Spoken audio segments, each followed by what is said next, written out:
มหนาวพัดมาอีกแล้วน้องแก้วคงหลงคอยพี่เคยสัญญาให้ไว้จะกลับไปหาคนดีเพราะน้องพี่คงจะกลัวลมหนาวพัดมาอีกคนหนาวกระมนหัวใจปวด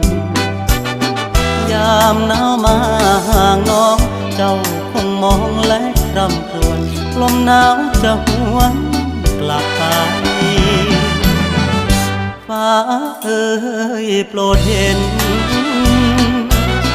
ฟ้าโปรดเป็นพยานให้ความรักยังไม่คลอนนิรันดร